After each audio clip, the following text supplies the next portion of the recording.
இப்போ நம்ம சூடான சுவையான மசாலா ரெடி. பாருங்கள், ஒரு ட்ரிப் செஞ்சு சாப்பிட்டு பாருங்கள். சூப்பராக சூடாக சுவையாக இருக்கும். அப்படின்னா இது நம்ம இட்லிக்கு சாப்பிட்டுக்கலாம், தோசைக்கு சாப்பிட்டுக்கலாம். அதாவது சின்ன வெங்காயத்தில் தான் நான் எல்லாமே பண்ணுவேன்.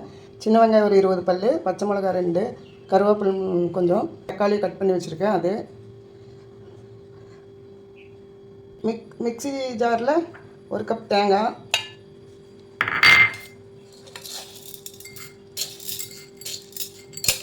ஒரு 1/4 கப்பு பொட்டுக்கடலை, ஒரு 1/4 ஸ்பூன் ஜீரகம், ஒரு 3 வெள்ளைப்பூண்டு. இது ரொம்ப ரொம்ப ஈஸியான வேலை. வேலைக்கு போகிறவங்களுக்குலாம் ரொம்ப ஈஸியாக பண்ணிக்கலாம். லைட்டாக தண்ணி விட்டு மிக்சியில் போட்டு அரைச்சிடணும், குறைன்னு அரைச்சி எடுத்துடணும். இப்போ இதுக்கு வந்து நம்ம கொஞ்சம் ஒரு சட்டியை வச்சு தேவையான அளவு எண்ணெய் ஊற்றுறோம். கடுகு, உளுந்து பருப்பு அது போட்டதுக்கப்புறம் அடுப்பை கொஞ்சம் ஸ்லோ பண்ணிக்கோங்க. அப்புறம் நம்ம இந்த வெங்காயம், பச்சை மிளகாய் எல்லாத்தையும் போட்டு, நான் ஏன் எல்லாத்துலேயும் சின்ன வெங்காயம் போடுறேன்னா அது உடம்புக்கு வந்து ரொம்ப நல்லது. சின்ன வெங்காயம் போட்டதுனால குழம்புகளும் டேஸ்ட் வரும். நல்லா வதக்கி விட்டுட்டு, எப்போவுமே எல்லா பொருளுக்கும் நான் கல் உப்பு தான் யூஸ் பண்ணுவேன். நீங்களும் அதை யூஸ் பண்ணுங்கள்.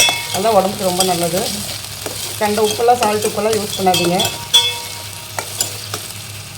கட் பண்ணி வச்ச 2 தக்காளியை வந்து அதில் போட்டுருங்க.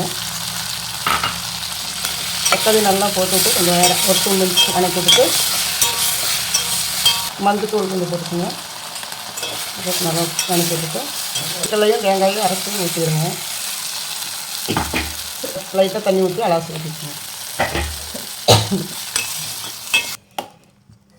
மூடி ஒரு 2 மினிட்ஸ் தான் மூடி வைக்கணும். இப்போ நம்ம 2 மினிட்ஸ் ஆகிடுச்சு. ரொம்ப நேரம்லாம் இதை கொதிக்க விடாதீங்க. பார்த்தீங்களா, தலப்பலன்னு கொதிக்குதா? அவ்வளோதான், எல்லாம் வெந்துடுச்சா? இப்போ நம்ம ஆஃப் பண்ணிவிட்டு சுவையான மசாலா ரெடி.